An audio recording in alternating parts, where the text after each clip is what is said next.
It strikes me that TV has changed, not just the TVs themselves, but the content and how we consume or attempt to consume it, or take video on demand services. You know, there are a lot of them serving up hundreds and thousands, millions of hours worth of content.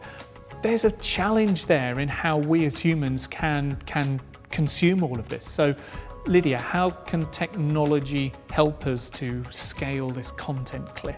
Yeah, well, I think the thing is we can't consume it all, and actually what we expect as consumers is that we can find easily the content that we really want. And the challenge there is how to actually surface that to the users. And I think traditionally we've relied on sort of people manually tagging things, but now we've got even this kind of user-generated content, it's just not possible. And this is where technologies such as machine learning and deep learning in particular have managed to really improve search. So for a start, we're now able to use more flexible search terms. So you don't have to be quite so specific. And I think we can only expect this to improve, so that actually you'll be able to express yourself, perhaps to say, oh, I want to watch something that will make me feel a certain way. I don't think we're that far away from using those type of search terms. The power of machine learning to actually extract information from the content itself is also helping to improve the search and find that one thing that you really want to watch. That's all search. Yeah. But there's also the platform presenting us with content that it thinks that we might like, a recommendation or curation engine. Yeah, absolutely. And in a way, it's kind of the same thing. It's if you think all the millions of hours out there, if you think of them in a list, it's the thing at the top. It should be the thing that's most relevant to you at that time. So perhaps it's that you always watch something at the same time on a Tuesday night. So therefore, if you log in on a Tuesday night, you would expect to see that piece of content. But similarly, you would expect to see other pieces of content that are in some way related to that.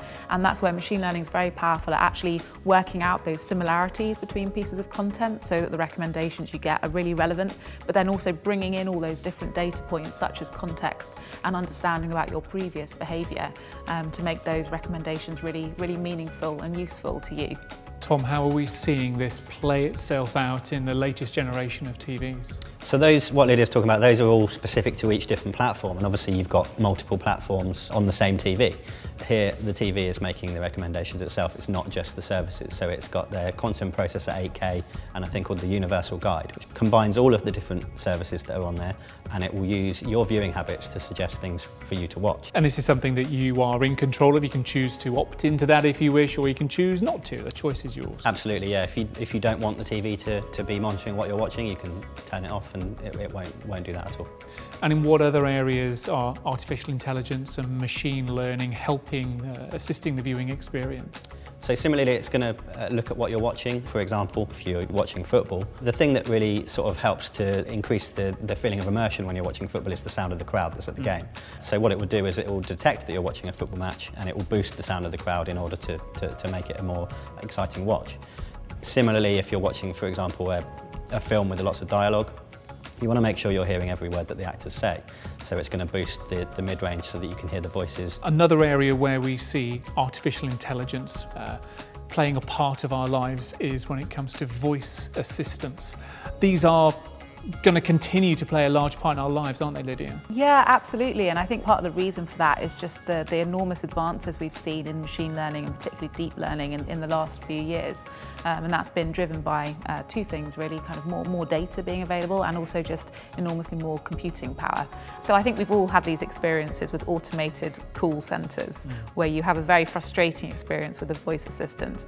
But it's improving really for two reasons. One, we're now able to express ourselves more naturally. So actually these voice assistants are able to take the words that you've said and interpret the meaning of them, so you don't have to be so specific. But then also you're finding the voices, they sound less artificial. And that's because of these deep learning, these generative models. They're actually able to synthesize much more natural sounding voices. And voice isn't only playing a part in voice assistants around the home and in our smartphones, but it also plays a role in televisions too, Tom. Yeah, I think it's really important because when you watch the TV, it's not something that you sit very close to, you're quite far away from it. What it strikes me as being is that with the smartphone, it makes complete sense to, if you remove the buttons, you have a touch screen because it's still going to be in your hand. But in order to actually interact with the TV, you want to maintain that distance that you've got. Yeah. And voice control is the thing that really sort of makes that possible, I think. So there are certain functions that you can control with your voice on the Q900R. You have to press a button on the remote control to activate it. But then you can just say things like search for things that you want to watch. You can adjust the volume, change the channel, adjust settings even as well.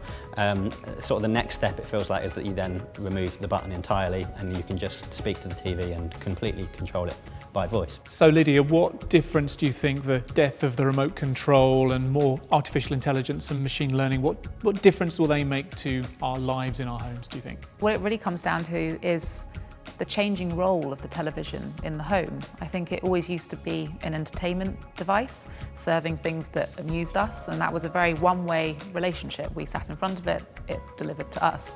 But now that relationship is becoming a lot more interactive. And actually also the television is becoming useful. It's actually coordinating different devices in our home. I think it will be interesting to see how the television evolves. Actually, will we still call it a television? I don't know.